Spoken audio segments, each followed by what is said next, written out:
बेटा अभी तक हमने यूनिट डायमेंशंस हमने पढ़ लिया है ना बेटा। आपको ऑर्डर ऑफ मैग्नीट्यूड पढ़ा दिया, राउंडिंग ऑफ पढ़ा दिया, साइंटिफिक नोटेशन पढ़ा दिया और एरर हमने आपको बता दिया। एरर की 2 असाइनमेंट बेटा आपके ऐप पर हमने अपलोड कर रखी हैं, एक है ऑब्जेक्टिव और एक है सब्जेक्टिव। थोड़े थोड़े क्वेश्चन आप सॉल्व कीजिए रोजाना, एक दो तीन क्वेश्चन जितने आपसे हो जाए उतने सॉल्व कीजिए। और जो नहीं हो पा रहे हैं वो मेरे से बेटा व्हाट्सएप पर पूछिए, नंबर है 9410036555। ये ध्यान रखिएगा बेटा, आपको व्हाट्सएप पर पूछना है। तो ऑलमोस्ट ये चैप्टर का जितना कैलकुलेटिव पार्ट था वो बेटा फिनिश हो गया है। अब है इसमें थोड़ा डिस्क्रिप्टिव पार्ट, है ना बेटा। देखिए हमने सबसे शुरू में आपको मेजरमेंट पढ़ाया था, मेजरमेंट। तो बेटा मेजरमेंट क्या था? The process to find magnitude of physical quantity. सही है बेटा, ऐसा प्रोसेस जिससे हम किसी फिजिकल क्वांटिटी को नाप सकते हैं, मेजर कर सकते हैं, उसको बोलते हैं बेटा मेजरमेंट। क्या बोलते हैं बेटा? उसको मेजरमेंट बोलते हैं, है ना। जिससे हम किसी फिजिकल क्वांटिटी को मेजर कर सकते हैं, that process is known as measurement. जैसे बेटा हम लेंथ को मेजर करते हैं तो लेंथ मेजरमेंट, टाइम को मेजर करते हैं तो टाइम मेजरमेंट, है ना बेटा। इसी तरह से हम मास को मेजर करते हैं तो मास मेजरमेंट। तो बेटा मेजरमेंट 2 टाइप का होता है। Measurement is of 2 type. First is direct measurement. Direct measurement, direct का मतलब होता है बेटा आपसे बोला जाए कि आप टेबल की लेंथ नाप दीजिए, तो आपने स्केल उठाया, मेजर कर दी, that is called direct measurement. By scale, directly आप जो स्केल से मेजर कर सकते हो उसको बोलते हैं बेटा डायरेक्ट मेजरमेंट। आपको जब स्कूल में सिखाया जाएगा, ये प्रैक्टिकल में भी आता है, तो आपको 3 टाइप के स्केल बताए जाएंगे। पहला होगा मीटर स्केल, दूसरा होगा बेटा वर्नियर कैलिपर्स, और तीसरा होगा बेटा स्क्रू गॉज। ये 3, और बेटा एक होगा स्फेरोमीटर। ये मीटर स्केल तो कॉमन स्केल है बेटा, है ना। ये 1 मीटर की लेंथ वाला होता है, कॉमन स्केल है। वर्नियर कैलिपर्स क्या होता है बेटा? 3 काम होते हैं इसके, एक तो एक्सटर्नल डायमीटर, एक इंटरनल डायमीटर, और एक जो होता है बेटा डेप्थ मेजर करने के लिए। ये प्रैक्टिकल है बेटा। एक होता है बेटा स्क्रू गॉज, जैसे पेपर है, कागज है, ब्लेड है, ये बहुत थिन होते हैं बेटा। तो इन थिन चीजों की थिकनेस मेजर करने के लिए we are using screw gauge. और एक होता है बेटा स्फेरोमीटर, जैसे आपका कोई लेंस है बेटा, मिरर है, कॉन्वेक्स लेंस है, कॉनकेव लेंस है, मिरर है ना, कॉन्वेक्स मिरर है, कॉनकेव मिरर है, तो उनका रेडियस, उनकी मोटाई मेजर करने के लिए वी आर यूजिंग स्फेरोमीटर। क्या यूज करते हैं बेटा? उनका रेडियस मेजर करने के लिए वी आर यूजिंग स्फेरोमीटर। तो बेटा ये इस तरीके से हम 3 स्केल का नॉर्मली इस्तेमाल करते हैं। आपको हम जो वीडियोस हैं, अभी जो आप वीडियोस देख रहे हैं, जब ये चैप्टर खत्म हो जाएगा तो हम आपको वर्नियर, स्क्रू गॉज और स्फेरोमीटर समझा देंगे, ठीक है। आप चिंता ना कीजिए, प्रैक्टिकल है लेकिन हम आपको ये समझा देंगे, ठीक है। हम आपको प्रैक्टिकली ये समझा देंगे कैसे होता है, ठीक है। ध्यान से देखिएगा। तो ये तो था बेटा डायरेक्ट मेजरमेंट, जो स्केल की हेल्प से हो जाता है। लेकिन बेटा कुछ चीजें ऐसी हैं जिनको स्केल से मेजर नहीं किया जा सकता।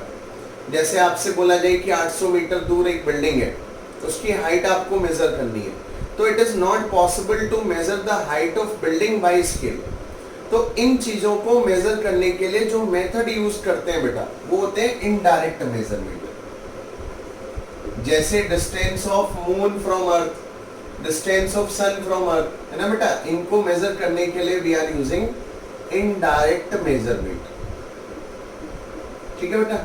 ऐसे मेथड जो बड़ी चीजों को, बड़ी फिजिकल क्वांटिटी को, बड़ी यूनिट को, बड़ी चीज की लंबाई, बहुत बड़ा मास, है ना, बहुत बड़ा डिस्टेंस, ऐसे मेजर करने के लिए काम में आते हैं, उनको क्या बोलते हैं बेटा? इनडायरेक्ट मेजरमेंट बोलते हैं। और ये हमको पढ़ने हैं और ये बेटा काम भी आते हैं और स्कूल में भी पढ़ाए जाते हैं, है ना। ठीक ठीक मेथड है, थ्योरेटिकल है, आसान है, आप एक दो बार रिवाइज करेंगे तो लर्न हो जाएंगे।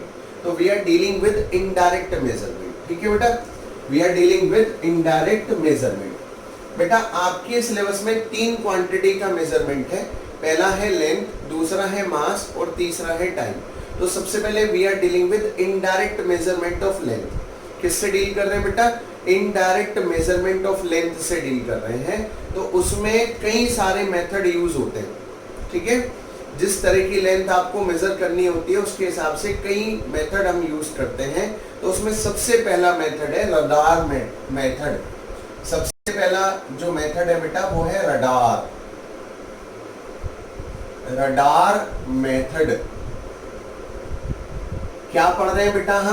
हम पढ़ रहे हैं इनडायरेक्ट मेजरमेंट ऑफ लेंथ और उसमें बहुत सारे मेथड है। पहला है रडार, ठीक, इसको समझते रहेंगे बहुत ध्यान से, ठीक है।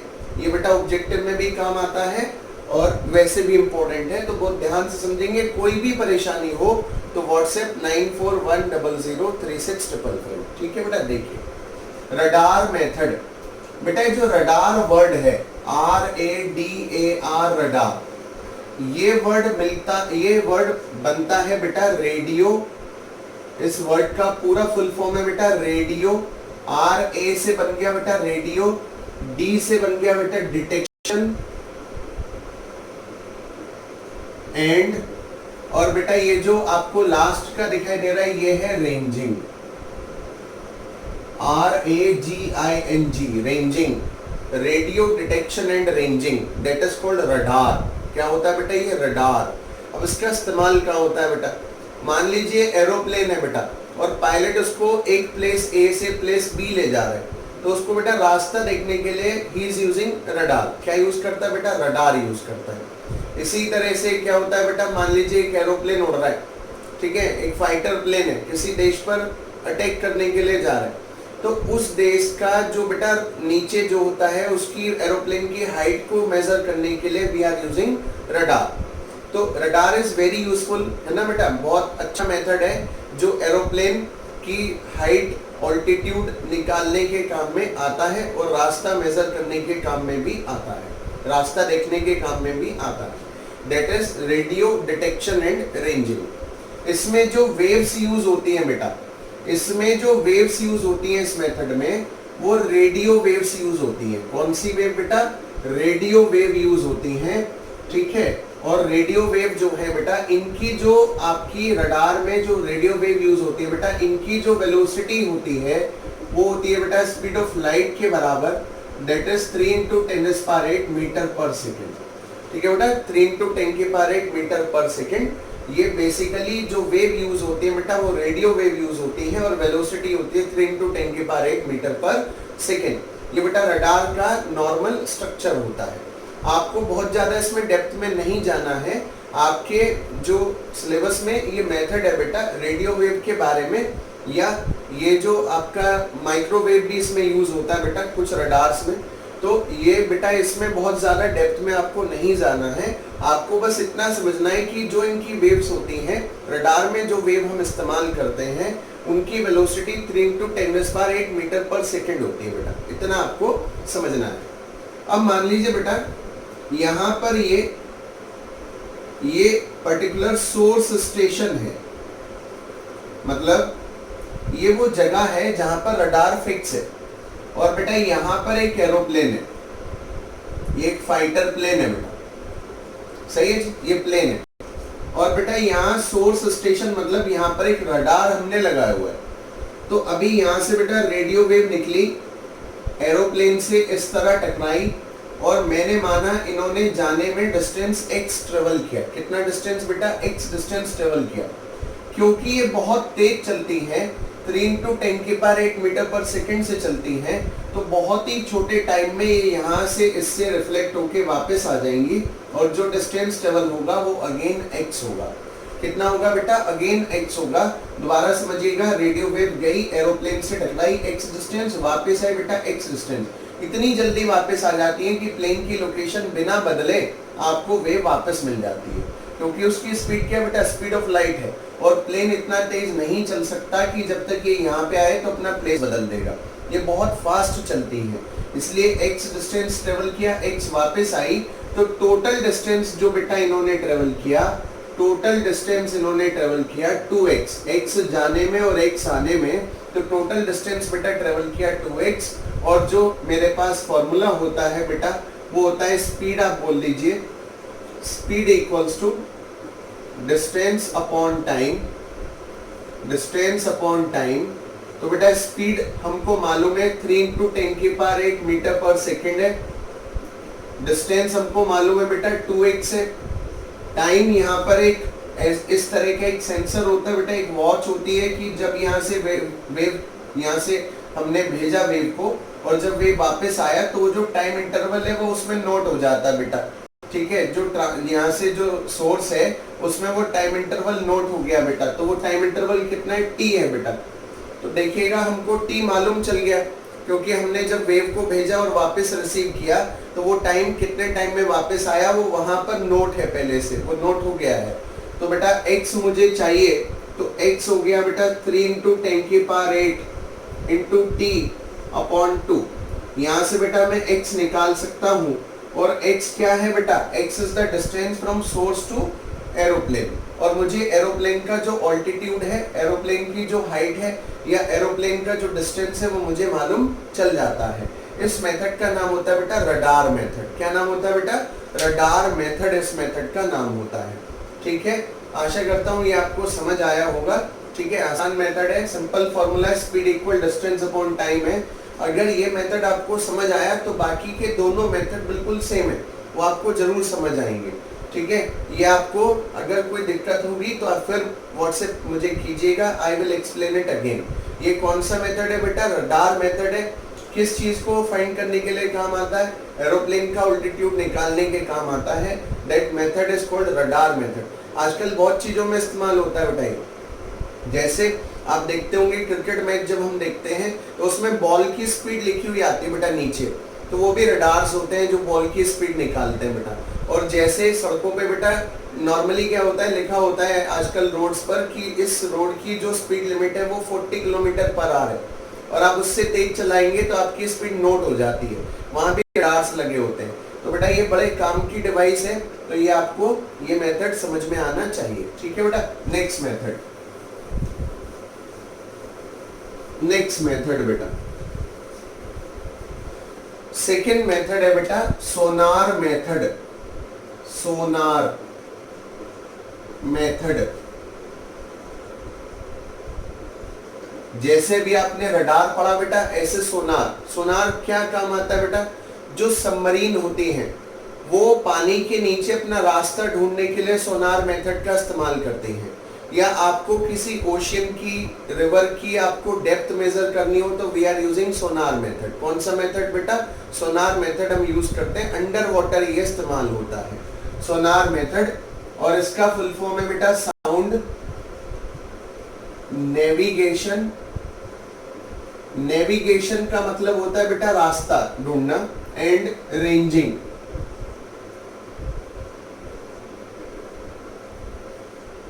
साउंड नेविगेशन एंड रेंजिंग है ना बेटा। अब इसमें नॉर्मली साउंड वेव, कौन सी वेव बेटा, साउंड वेव, ठीक। और इनकी स्पीड नॉर्मली एयर में तो 330 मीटर पर सेकेंड होती है, ठीक है। और इसी तरह से आपका जो है 330 किलोमीटर पर सेकेंड, आई थिंक, मुझे ध्यान नहीं फिलहाल, ठीक है। आप एक बार चेक कर लीजिएगा, नोट्स आपके पास है उसमें चेक कर लीजिएगा, ठीक है। ये जो साउंड वेव है इनकी स्पीड पानी में कुछ और होती है बेटा, मीडियम के साथ चेंज हो जाती है। तो जब भी इस मेथड पे कोई न्यूमेरिकल आपको दिया जाएगा तो आपको इन पर्टिकुलर वेव्स की स्पीड गिवन होगी, आपको स्पीड लर्न नहीं करनी है। केवल लाइट की स्पीड आपको मालूम होती है 3 × 10⁸ मीटर पर सेकेंड, कोई भी स्पीड आपको लर्न नहीं करनी है, ये स्पीड आपको न्यूमेरिकल में गिवन होगी, ठीक है। तो आप चिंता ना करें, आपको लर्न नहीं करना है। तो बेसिकली होता कैसे बेटा, अंडर वाटर होता है। मान लीजिए बेटा यहाँ पर पानी है, इस तरीके से ये पानी है बेटा, और यहाँ पर एक सबमरीन है बेटा, यहाँ एक सबमरीन है, ये सोर्स है, और बेटा यहाँ पर एक हिल है, पानी के अंदर एक हिल है बेटा, ऑब्स्टेकल है। तो सबमरीन से यहां से सोनार साउंड वेव गई बेटा, इससे यहाँ पे, इससे रिफ्लेक्ट होके वापस आई, x डिस्टेंस गई, x डिस्टेंस वापस आई, जैसे अभी आपने पढ़ा था। तो टोटल डिस्टेंस इन्होंने कितना ट्रेवल किया बेटा? टोटल डिस्टेंस ट्रेवल किया बच्चे 2x। स्पीड हमको मालूम है, साउंड है तो v गिवन होगा, ठीक। तो बेटा स्पीड हो गया बेटा डिस्टेंस अपॉन टाइम, हमको डिस्टेंस चाहिए तो इट इज vt/2। ये हमको डिस्टेंस पता चल गया। बहुत ही जल्दी हम ये ऑब्स्टेकल का पता कर लेते हैं, ये बहुत तेज चलती हैं तो ऑब्स्टेकल का हमें पता चल जाता है, और ऑब्स्टेकल का डिस्टेंस पता चलने के बाद हम अपना रास्ता उस हिसाब से एडजस्ट कर लेते हैं। This method is called Sonar method. क्या बोलते हैं बेटा इसको? सोनार मेथड कहते हैं, ठीक। नेक्स्ट देखिएगा बेटा, third method number 3, laser method. Laser method, laser method बेटा, लेजर की फुल फॉर्म होती है light amplification, amplification by stimulated emission of radiation. बेटा लेजर की फुल फॉर्म क्या होती है बच्चे? Light amplification by stimulated emission of radiation, है ना। ये बहुत बड़ा प्रोसेस है बेटा, उसे समझने की कोई जरूरत नहीं है, आपके सिलेबस में नहीं है, आपको खाली मेथड पता होना चाहिए। लेजर है तो we are using laser wave, इनको आप लाइट वेव, और जिनकी स्पीड होती है बेटा 3 × 10⁸ मीटर पर सेकेंड। इसका इस्तेमाल क्या किस मेथड में यूज होता है, कैसे यूज होता है बेटा? We are using this method to find very large distance. इस मेथड का इस्तेमाल किया जाता है वेरी लार्ज डिस्टेंस को फाइंड करने में। वेरी लार्ज डिस्टेंस मतलब जैसे distance between earth and moon, ठीक है बेटा। देखिए कैसे, मान लीजिए ये अर्थ है, यहाँ पर मून है बेटा, यहां से एक सोर्स है, इससे लेजर वेव मून पे गई बेटा, x डिस्टेंस ट्रेवल किया, रिफ्लेक्ट होके वापस आई, x डिस्टेंस ट्रेवल किया, तो टोटल डिस्टेंस आने जाने में टोटल डिस्टेंस कितना हो गया बेटा? 2x हो गया। स्पीड कितनी रही? लाइट है बेटा तो 3 × 10⁸ मीटर पर सेकेंड। और बेटा टाइम हमने नोट कर लिया, यहाँ पर सोर्स पर वापस आया तो टाइम हमको मिल गया t। तो बेटा फॉर्मूला वही, speed equal distance upon time. हमको x चाहिए तो 3 × 10⁸ t/2। ये आपका डिस्टेंस आ गया बेटा, कहां तक का? मून तक का। तो आपको पता चल गया मून कितने डिस्टेंस पर है अर्थ से। This method is called laser method. क्या बोलते हैं बेटा इसको? लेजर मेथड कहते हैं। तो पहला मेथड कौन था बेटा? रडार मेथड, है ना, जिसमें फॉर्मूला क्या था? x equal speed of light into time by 2। दूसरा मेथड क्या था बेटा? सोनार, सोनार मेथड, पानी के नीचे, उसका फॉर्मूला क्या था बेटा? x equal velocity into time by 2। Velocity given होंगी हमको क्वेश्चन में। और तीसरा मेथड क्या बेटा? लेजर मेथड, मून तक का डिस्टेंस, हेवनली बॉडीज तक का डिस्टेंस, वेरी लार्ज डिस्टेंस निकालने के लिए we are using laser method. और फॉर्मूला क्या बेटा? x इक्वल 3 × 10⁸, है ना, ये स्पीड हो गई into time by 2। That method is called laser method. अब बेटा इसके बाद number 4 method is triangulation method. Triangulation method, सही है भाई, ट्रायंगुलेशन मेथड। अब बेटा इस मेथड के दो पार्ट होते हैं।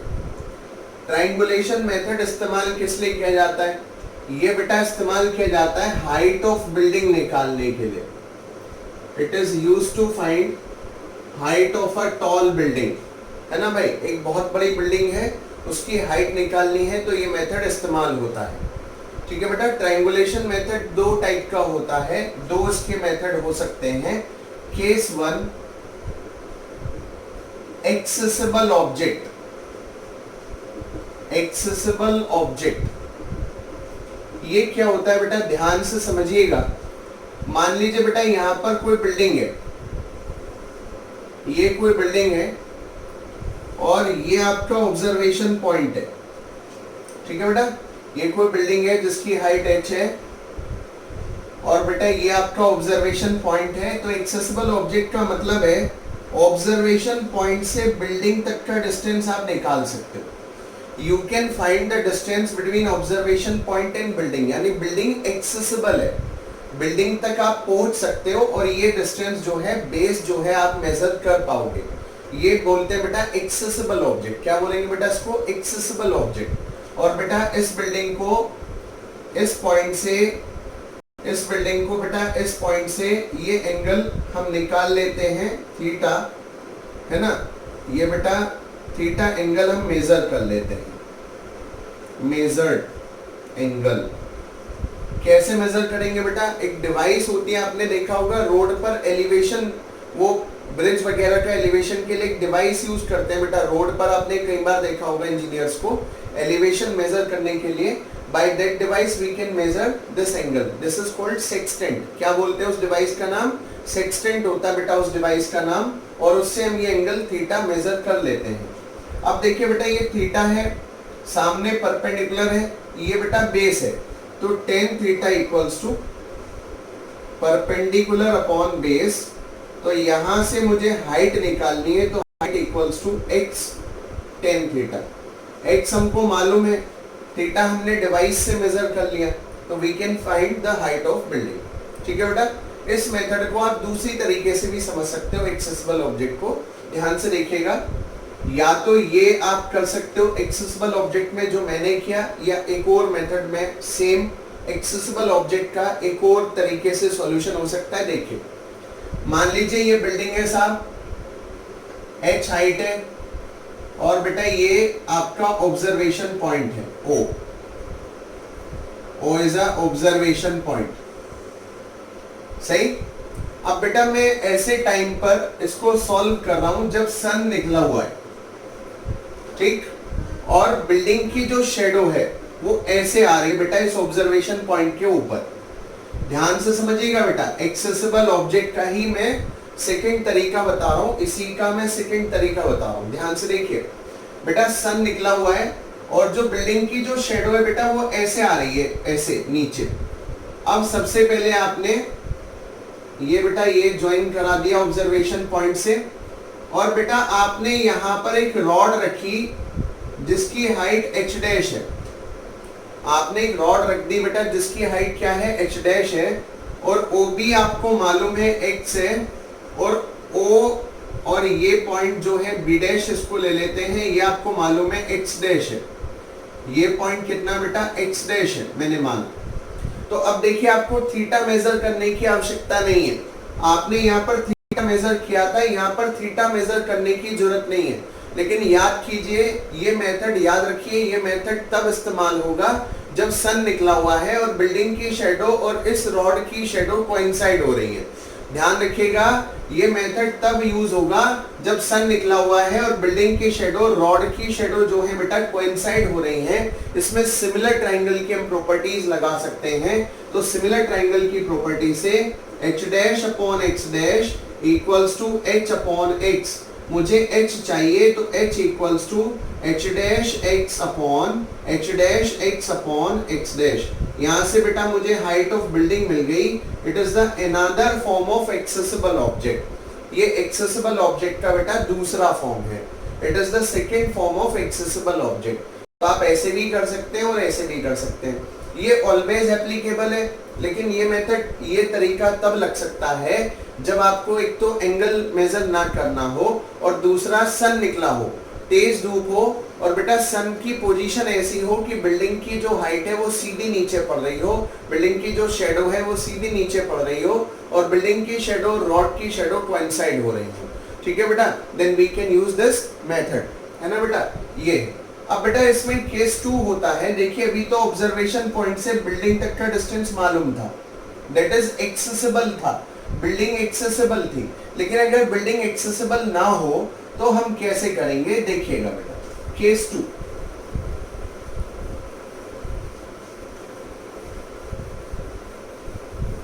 केस 2 बेटा इसी में ट्रायंगुलेशन मेथड का केस 2,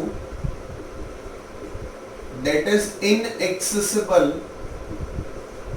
इनएक्सेसिबल ऑब्जेक्ट, यानी बिल्डिंग तक का डिस्टेंस ऑब्जर्वेशन पॉइंट से निकालना पॉसिबल नहीं। ठीक, मान लीजिए एक बिल्डिंग है और उसके बीच में बहुत सारे घर हैं, बहुत सारी इमारतें हैं, तो बिल्डिंग तक का जो डिस्टेंस है वो फाइंड करना पॉसिबल नहीं, इनएक्सेसिबल है बिल्डिंग और इसकी हाइट क्या है, h है, ये आपको फाइंड करना है। तो हमने बेटा एक ऑब्जर्वेशन पॉइंट तो ये लिया O1, that is the first observation point. इसको बेटा हमने बिल्डिंग से एंगल हमने फाइंड कर लिया, डिवाइस हम आपको बता दिए हैं पहले ही, ये एंगल हुआ बेटा θ1। सिमिलर एक ऑब्जर्वेशन पॉइंट मैंने O2 मैंने ले लिया बेटा और मैंने O2 से भी एंगल मैंने मेजर कर लिया। ये O2 एक ऑब्जर्वेशन पॉइंट लिया बेटा, O2 से भी एंगल मेजर कर लिया θ2 और O1 से O2 तक का डिस्टेंस मुझे मालूम है, दैट इज x। ठीक, दोबारा समझिएगा, यहां पर ऑब्जर्वेशन पॉइंट से बिल्डिंग तक का डिस्टेंस हम नहीं मेजर कर सकते हैं। यहाँ बिल्डिंग के रास्ते में बहुत सारे बिल्डिंगे हैं, ठीक है, बहुत सारी इमारतें हैं, पत्थर पड़े हैं, तो we can not access the building. तो हमने एक ऑब्जर्वेशन पॉइंट लिया बेटा O1, उससे बिल्डिंग का मैंने एंगल मेजर किया θ1। दूसरा ऑब्जर्वेशन पॉइंट लिया बेटा O2 और एंगल मेजर किया बेटा θ2। अब मुझे h निकालना है और मैंने इस बिल्डिंग का जो नाम है बेटा वो दिया AB। ठीक, आपको डायग्राम समझ में आया होगा। आगे चलें। सबसे पहले देखिए बेटा tan θ1 कितना हो जाएगा, तो tan θ1 हो जाएगा बेटा परपेंडिकुलर AB अपॉन बेस हो जाएगा बेटा O1B। यहां से आप O1B निकाल लीजिए और AB को h रख दीजिए, तो O1B equals to h upon tan θ1 और इसको हम लिख सकते हैं h cot θ1। 1 अपॉन tan θ1 हो जाता है बेटा cot θ1 और इसको मैंने O1B और ये इक्वेशन हो गई बेटा फर्स्ट।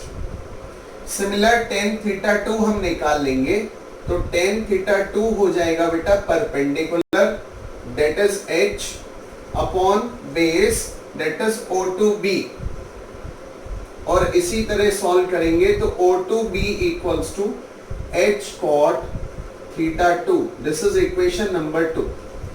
अगर हम ध्यान से देखें तो O1B O2B से बड़ा है, तो हमने लिखा बेटा O1B minus O2B equals to x। यहाँ देखिए O1B में से O2B माइनस करूंगा तो O1 O2 बच जाएगा जो x है, तो O1B की वैल्यू हमको यहाँ मालूम है, it is h cot θ1 minus O2B की वैल्यू यहाँ मालूम है h cot θ2 equals to x। h common लिया बेटा तो h हो गया cot θ1 minus cot θ2 equals to x, तो h हो गया बेटा x upon cot θ1 minus cot θ2। ये हमारा आंसर आ गया बिल्डिंग की हाइट का, और ये कौन सा था बेटा, इनएक्सेसिबल ऑब्जेक्ट था। ठीक, इसको ध्यान से देखिए, फिर अगले मेथड पे हम चलते हैं।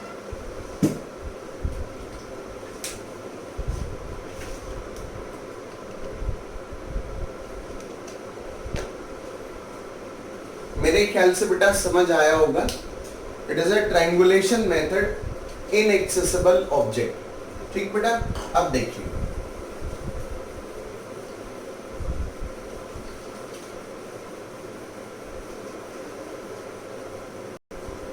अब देखिएगा बेटा, नेक्स्ट नंबर, पहला मेथड क्या था बेटा? पहला मेथड था रडार, दूसरा सोनार, तीसरा लेजर, चौथा ट्रायंगुलेशन और पांचवा मेथड अब देखिए मेथड नंबर 5, दैट इज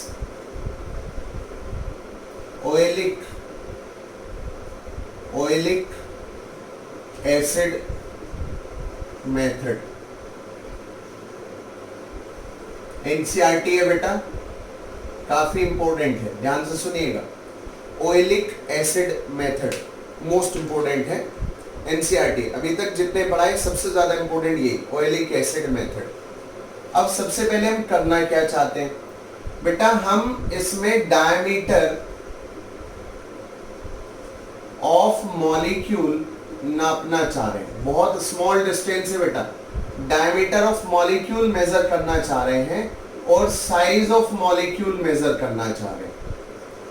ठीक है भाई, क्या मेजर करना चाह रहे हैं बेटा? डायमीटर ऑफ मॉलिक्यूल मेजर करना चाह रहे हैं और साइज ऑफ मॉलिक्यूल मेजर करना चाह रहे हैं।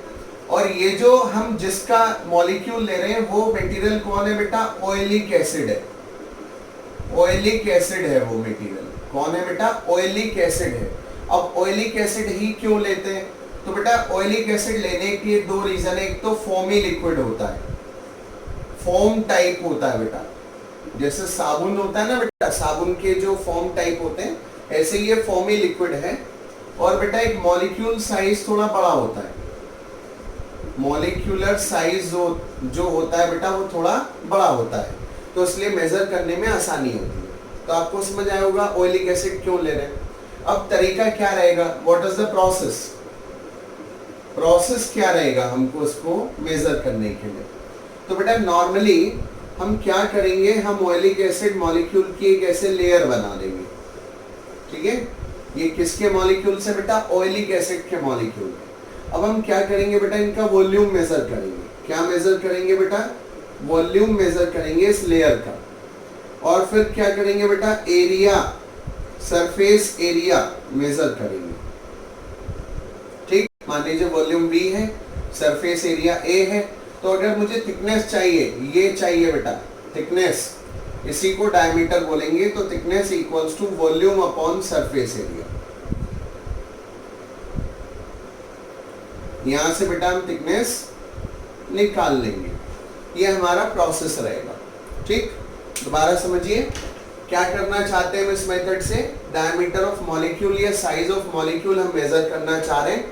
कौन सा मटेरियल, कौन सा हमने सब्सटेंस लिया? ऑयलिक एसिड लिया।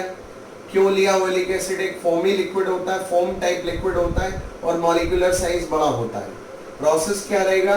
एक लेयर बना देंगे ऑयलिक एसिड मॉलिक्यूल्स की, उस लेयर का वॉल्यूम निकालेंगे और वॉल्यूम निकालेंगे फिर सरफेस एरिया निकालेंगे और वॉल्यूम को सरफेस एरिया से डिवाइड कर देंगे तो थिकनेस आ जाएगी, है ना बेटा? ये प्रोसेस रहेगा। ठीक, अब मेथड क्या है सुनिए। मेथड ध्यान से सुनिए, बड़ा आसान है, याद हो जाएगा, अभी याद करा देंगे आपको, ध्यान से सुनिए। 1 सेंटीमीटर क्यूब ऑयलिक एसिड लिया, ठीक है, इसको 1 सीसी भी बोल सकते हैं बेटा। सीसी मतलब centimetre cube, cubic centimetre. 1 centimetre cube oleic acid लिया और इसको हमने 19 सेंटीमीटर क्यूब अल्कोहल में मिला दिया। सही है? क्यों मिलाया? डाइल्यूशन के लिए। दोबारा देखिए, 1 सेंटीमीटर क्यूब ऑयलिक एसिड लिया और इसको 19 सेंटीमीटर क्यूब अल्कोहल में मिला दिया। तो अभी जैसे ही हमने इनको मिलाया तो हमारे पास 20 सेंटीमीटर क्यूब सॉल्यूशन आ गया। कितना आ गया बेटा? 20 सेंटीमीटर क्यूब सॉल्यूशन आ गया। अगर हम आपसे पूछें कि इस 20 सेंटीमीटर क्यूब में ऑयलिक एसिड कितना है, इस 20 सेंटीमीटर क्यूब में ऑयलिक एसिड कितना है, तो आप बोलेंगे 1 सेंटीमीटर क्यूब है। कितना है बेटा? 1 सेंटीमीटर क्यूब है, यानी 20 centimetre cube oleic in 20 centimetre cube solution, amount of oilic acid equals to 1 centimetre cube. देखिए आपने 1 सेंटीमीटर क्यूब मिलाया था तभी तो 20 सेंटीमीटर क्यूब सॉल्यूशन मिल गया। अब आपने इसमें से 1 सेंटीमीटर क्यूब सॉल्यूशन ले लिया, 1 सेंटीमीटर क्यूब सॉल्यूशन, तो इसमें ऑयलिक एसिड कितना हो गया? इन 1 centimetre cube solution oleic acid equal, अब देखिएगा 20 में था 1, तो 1 में कितना हो जाएगा बेटा? 1/20, 1/20 सेंटीमीटर क्यूब। ठीक, ये किसका अमाउंट आया बेटा? ऑयलिक एसिड का अमाउंट आया। अब जो ये 1 सेंटीमीटर क्यूब सॉल्यूशन आपने लिया है इसको अलग ले लीजिए और इस 1 सेंटीमीटर क्यूब सॉल्यूशन को आप दोबारा से 19 सेंटीमीटर क्यूब अल्कोहल में डालो। ठीक, दोबारा समझिए, ये जो 1 सेंटीमीटर क्यूब सॉल्यूशन ऊपर से आप ला रहे हो इसको दोबारा 19 सेंटीमीटर क्यूब अल्कोहल में डालो। क्यों डाल रहे हैं? ताकि ऑयलिक एसिड की जो बेटा डाइल्यूशन है वो ज्यादा हो जाए और हमको थिन लेयर बनाने में आसानी हो। ठीक है बेटा, दोबारा डाइल्यूशन कर रहे हैं तो अभी बन गया 20 centimetre cube final solution. 20 centimetre cube final solution मेरे पास ऑब्टेन हो गया। ध्यान से समझिएगा, कंफ्यूज नहीं होना। देखिए ये हमने बोला था सॉल्यूशन, इसको हम बोल रहे हैं फाइनल सॉल्यूशन। अब जनाब देखिएगा इस 1 सेंटीमीटर क्यूब के अंदर 1/20 ऑयलिक एसिड था। इस 1 सेंटीमीटर क्यूब में 1/20 ऑयलिक एसिड था, यानी इस 20 सेंटीमीटर क्यूब में 1/20 ऑयलिक एसिड था। ठीक है, ऐसा ही ना बेटा?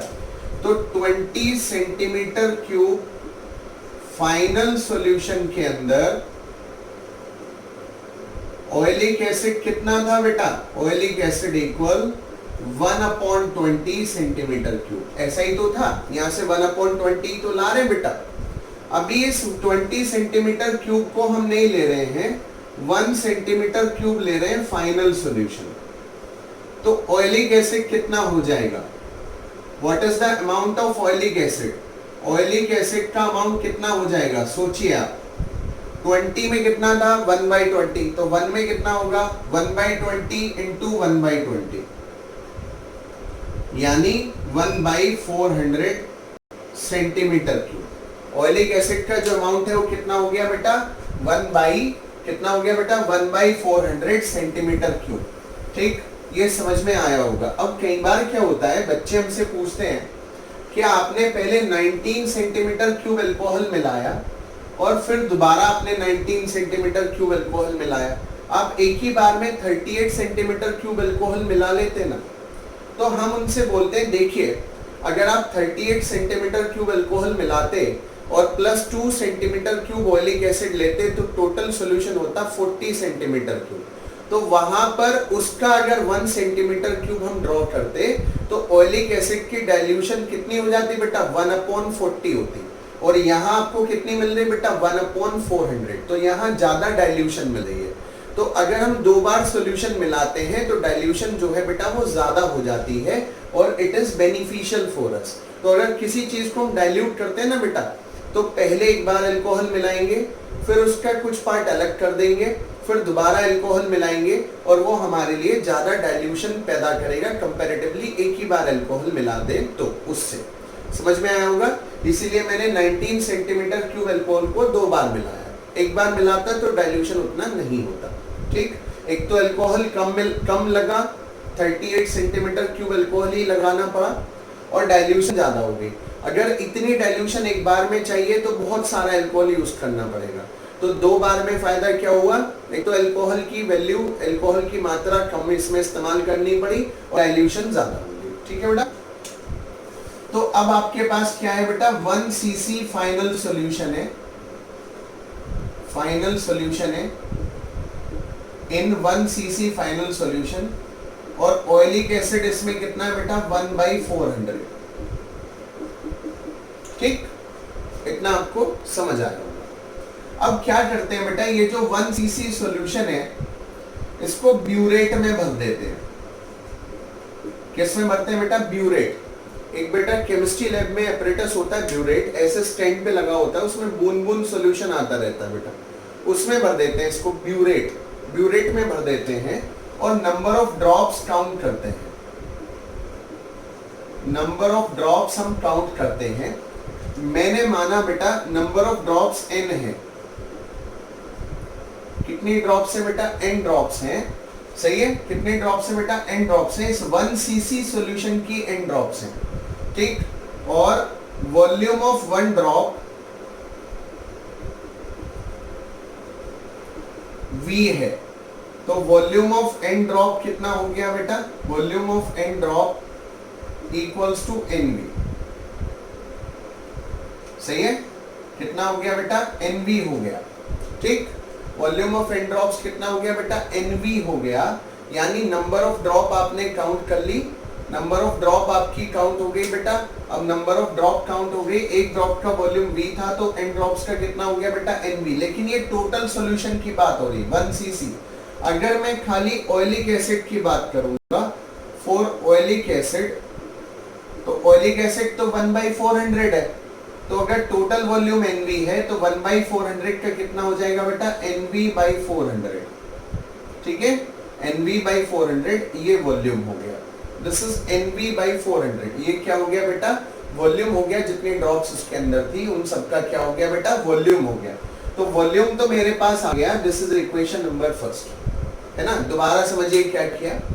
ये जो 1 सेंटीमीटर क्यूब फाइनल सॉल्यूशन था, इसको ब्यूरेट में भर दिया और ड्रॉप्स को काउंट किया, 1 2 3 4 5 6 7 8। तो कितने ड्रॉप्स आ गई? n ड्रॉप्स आ गई। लेकिन ये पूरे सॉल्यूशन की है, ये ऑयलिक एसिड की नहीं है। एक ड्रॉप का वॉल्यूम v है तो n ड्रॉप का nv हुआ। ऑयलिक एसिड के लिए लेना है तो 1/400 था, ये था 1 के लिए, तो 1/400 के लिए क्या हो जाएगा? nv/400। ये हो गया ऑयलिक एसिड का वॉल्यूम। क्या हो गया बेटा? ऑयलिक एसिड का वॉल्यूम। अब उसके बाद कैसे प्रोसेस करना है? एक बेटा टब लेते हैं, एक बड़ा वेसल लेते हैं, उसमें पानी डालते हैं। क्या डालेंगे बेटा? पानी। और जो चॉक पाउडर होता है, जो चॉक होती है ना बेटा, जो स्कूल में यूज होते हैं लिखने के लिए, वो पाउडर, ये लाइकोपोडियम पाउडर। कौन सा पाउडर बेटा? Lycopodium powder. उस पानी की सरफेस पर डाल देंगे और उस पर जितना भी ये 1 cc सॉल्यूशन हमारे पास था, उसको drop by drop lycopodium powder के ऊपर डाल दिया जाएगा। एल्कोहल बेटा इवापोरेट हो जाता है और उसमें खाली ऑयलिक एसिड रह जाएगा। दोबारा समझिए, एक बड़ा बर्तन लिया जिसका सरफेस एरिया ज्यादा है, उसमें पानी डाला, पानी की सरफेस पर लाइकोपोडियम पाउडर डाला, अब उस पर बूंद बाई बूंद ड्रॉप बाय ड्रॉप करके ये पूरा 1 cc जो सॉल्यूशन था, फाइनल सॉल्यूशन, वो डाला। इसमें अल्कोहल मिला था, अल्कोहल तो इवापोरेट हो जाएगा और बचेगा कौन? Oleic acid.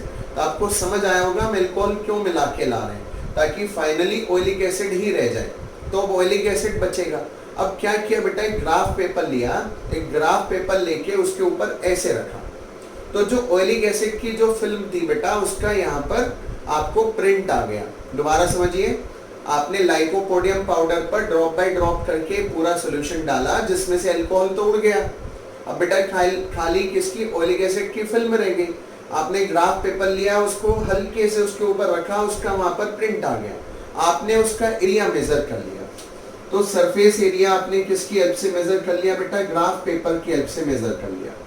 और थिकनेस क्या होती है बेटा? थिकनेस होती है volume upon surface area, you will get thickness. यही आपको निकालना था, ठीक। थोड़ा लंबा मेथड है, समय लगा होगा, थोड़ा दिमाग में भी थोड़ा एक बार को परेशानी होगी। दोबारा समझाता हूँ, ध्यान से समझिएगा।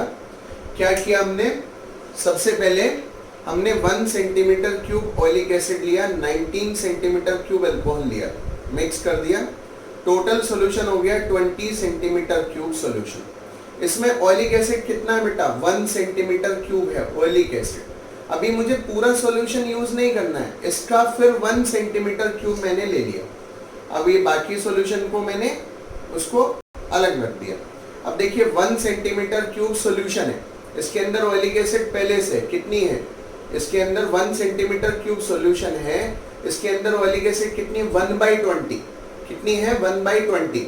और 19 सेंटीमीटर क्यूब अल्कोहल अगेन लिया, इसको इसमें मिलाया, तो 20 सेंटीमीटर क्यूब फाइनल सॉल्यूशन बन गया। इसमें 20 सेंटीमीटर क्यूब में ऑयलिक एसिड है 1/20। कितनी ऑयलिक एसिड है? 1/20।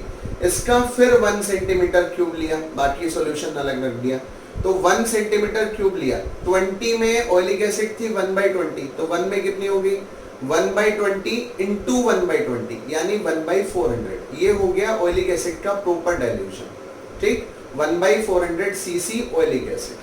अब बेटा क्या किया, ये जो 1 सेंटीमीटर क्यूब सॉल्यूशन है इसको ब्यूरेट में भरा और ड्रॉप बाय ड्रॉप उसको गिरने दिया और नंबर ऑफ ड्रॉप्स काउंट कर लिया। एक ड्रॉप का वॉल्यूम V है तो n ड्रॉप्स का वॉल्यूम NV है।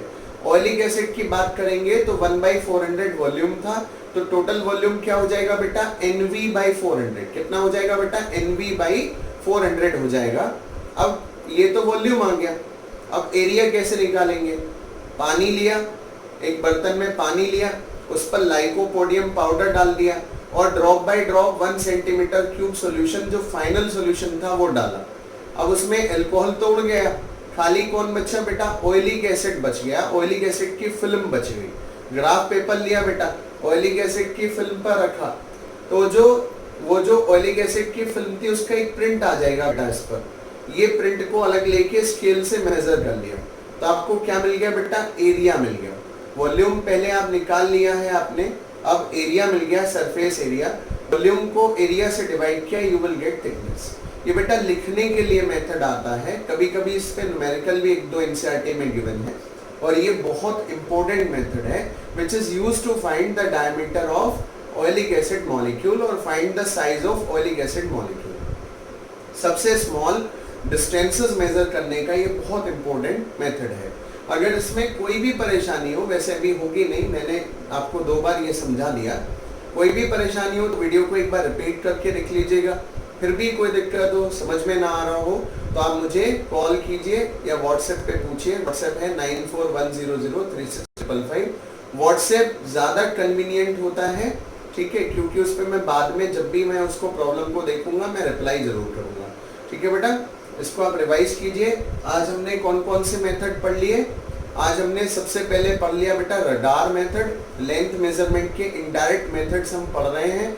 पहले हमने पढ़ा बेटा आज रडार मेथड, फिर दूसरा पढ़ा हमने सोनार मेथड, तीसरा हमने पढ़ा बेटा लेजर मेथड, चौथा हमने पढ़ा ट्रायंगुलेशन मेथड, पांचवा हमने पढ़ा ऑयलिक एसिड।